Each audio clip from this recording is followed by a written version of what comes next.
apologize. I don't have all the details of the game, but first of all, I thought Notre Dame played really, really well, and obviously we didn't play good enough to win. I thought our guys were well prepared, and I thought they fought hard early, and losing Naheem was a blow. And fortunately, it's not a big injury; it's just a sprain. They did X-ray-him, and it was negative, but he couldn't get back to the way he wanted to play. And then Justin Jones was out, and Darius Bryant was out. So a lot of the guys that we count on in our rotation on the D-line, it hurt us there. We missed some tackles on their back in the second half, and gave up some explosive plays that hurt us. The turnover margin we talked about was going to be a big deal, and giving up the pick six in the second half, just put us behind possession-wise, and you just got to give them credit. They did a good job. They really did. But their defensive kids played well. We're only able to score one touchdown, and but a lot to play for left in the season. And said to the guys, when we go home, we're going to look at what happened, why we didn't play the way we expected to. We'll have those answers as we watch the film. We'll fix them and get ready to play Clemson at home, which I know is a game our guys are excited about. Questions?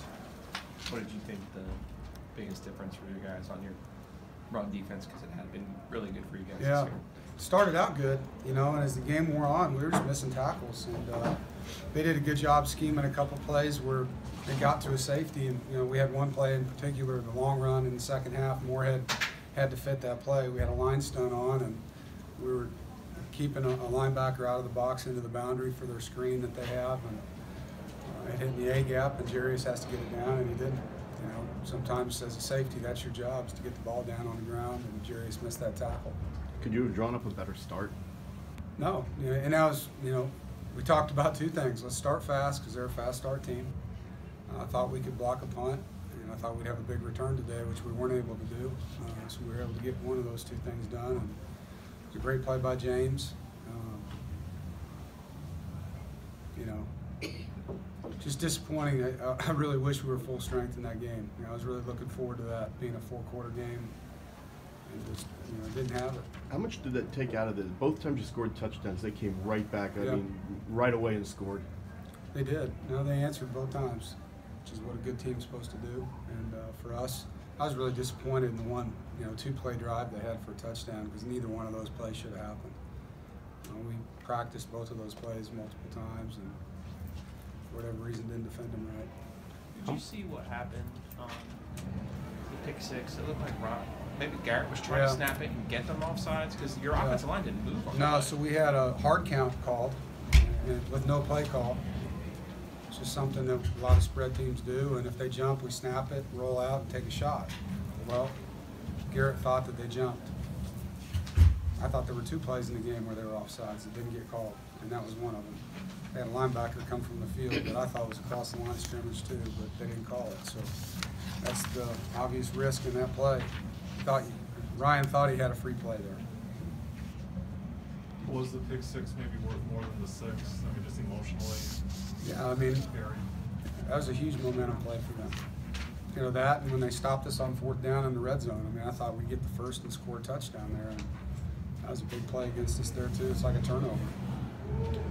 Did you see any kind of common thread in the first half? You had 11 penalties. I think 8 was the previous for the whole game high. I can't criticize the officials unless you want to pay the fine for them. No, I didn't know if you saw. I didn't know if there was anything that was. I'd love to tell you what I thought, but I'm not going to do that. I got you. Coach, how does Josh Adams make it to come in here and get a win? He's a great player, and their offensive line's playing great. You don't average 300 yards a game rushing after 7 games, now 8, without being really good at what you do. And I thought we had a good scheme. I think they did a good job adjusting, and you just have to tackle, and that's the #1 fundamental on defense, and we didn't do that well enough. So, disappointing. How much did losing Naheem not only hurt as far as the running game, but you mentioned you wanted to get some long returns as well? It hurts a lot. He's one of the best players in the country in all-purpose yardage, and he's impacted our games in every game we've played. So, you take Josh Adams out of the game, would they be different? Yeah. We lost one of our best players for the game, so it hurt. you're a good run-stopping team as it is, even. You were late. They already asked me that question. You're right, I I'm was. sorry. I'm being a smart ass. Go ahead. No, you're not. You're doing your job. But you're a good run-stopping team, and they still were able to run the ball. I mean, Yeah. it's a little surprising to a lot of people. Yeah, we were disappointed that we didn't play as well as we wanted to, and as I told them earlier, we had injuries on the D-line that hurt our rotation, and I thought we got tired and didn't tackle well in the second half. Is there anything else? Thanks, man. Thank you. Thank you. We'll bring the players in here now.